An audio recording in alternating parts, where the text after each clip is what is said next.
Welcome to Calvinian architecture. I'm reading from the 7th octave, 7th chapter. The city is Berenice, and I'm reading verse 2 and 3. Verse 2 is of a journey inside a home, and verse 3 is of a house, a home. Verse 2. I couldn't believe it. Couldn't believe the size of it. Tiny. So very tiny, I measured it. Had to. I asked the astonished tattoo artist for a tape measure. He only had one of those roll-up jobs, a cloth one. So I said, thanks, that's fine, and got on my hands and knees and measured the inside dimensions of each wall, pushing aside books, magazines, chairs, papers, and it came to this: 490 centimetres by 490 centimetres. That's 240,000 square centimetres, or roughly 24 square metres.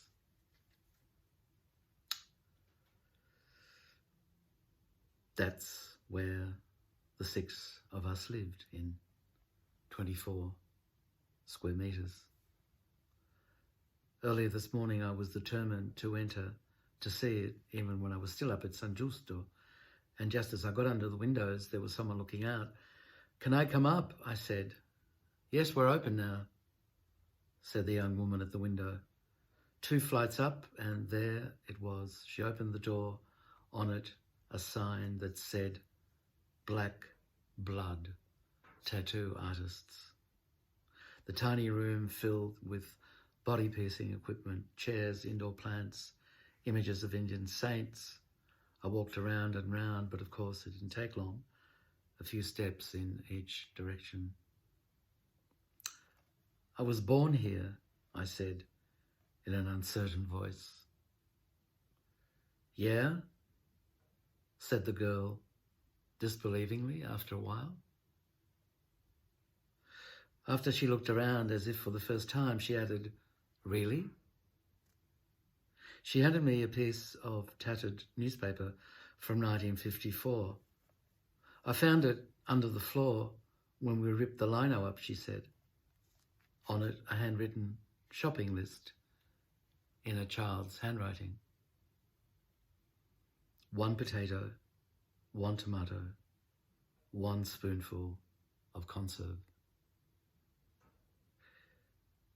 I leaned on the windowsill and looked out. Just a Trieste day, milky sky, a hint of wind, TV antennas, cars moving up and down the street.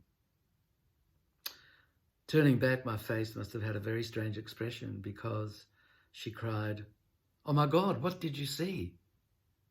What in hell did you see down there?" "Nothing," I replied.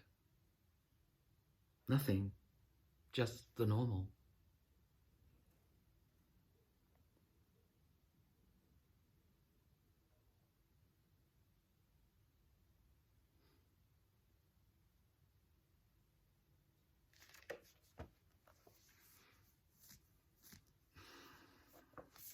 Just the normal.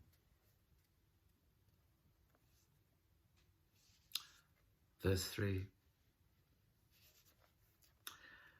Alessandro has lived in the house now for 5 or 6 years. It's not much to look at as you enter the narrow courtyard, past the Campo del Milion and the Teatro Malibran. A heavy wooden door, 2 windows above it, and if you look to the right, there's the kitchen window that Alessandro always appears at when you ring the doorbell. "Welcome to Polo's house," he says from the kitchen window. An ancient custom he's kept up with. I've slept there a few times, and I've always awakened in the middle of the night by either the heavy steps of workers heading to their tasks very early, or by tourists looking for a bar somewhere that might still be open. I couldn't believe it when he told me he'd rented this apartment built on the remains of Polo's 12th century house. I immediately got the bus from Mestre and met him at the Piazzale Roma. We then made our way to Cannareggio from there by foot. Above the doorway, carved in stone, I saw that first day, no one knows where it comes from, but supposedly carved in the 12th century.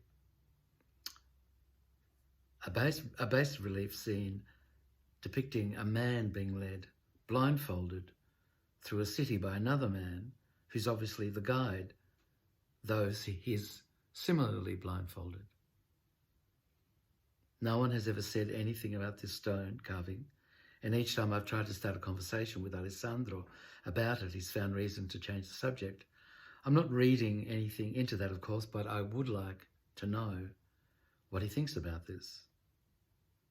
Do the two blindfolded travellers consider the city they're moving through invisible, or are they themselves invisible to the other inhabitants and visitors to the city? The streets depicted are deserted apart from this strange pair, which suggests to me that perhaps both city and its two lonely inhabitants are invisible to each other. Perhaps, as Calvino says, only their eyelids separate the two, but they cannot tell what is inside and what is outside. The stone that's been carved is supposedly Chinese, carried back all the way from the Far East by Polo. It's not large, and so that might have been possible.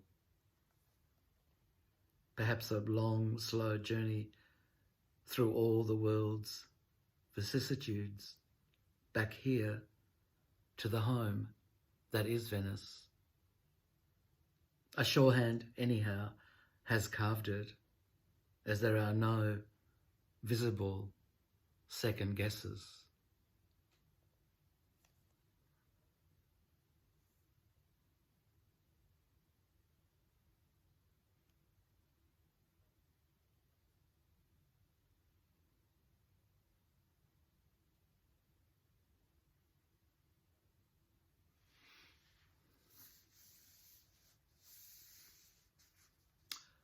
But I know from experience that artists are experts at hiding their first guess gone wrong and turning it into a kind of solution. No visible second guesses is very familiar to me.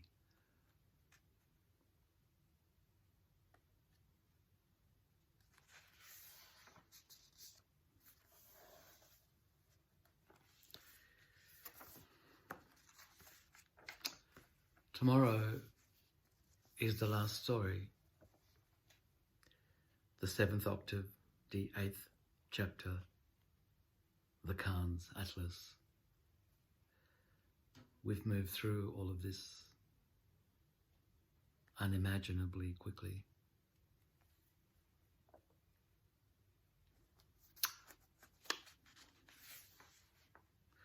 I look forward to reading you verse 2 tomorrow. It will take 2 days because they're both long verses, 2 and 3. So verse 2 tomorrow and verse 3 the last day. I hope you have a peaceful day and no visible second guesses. Until then.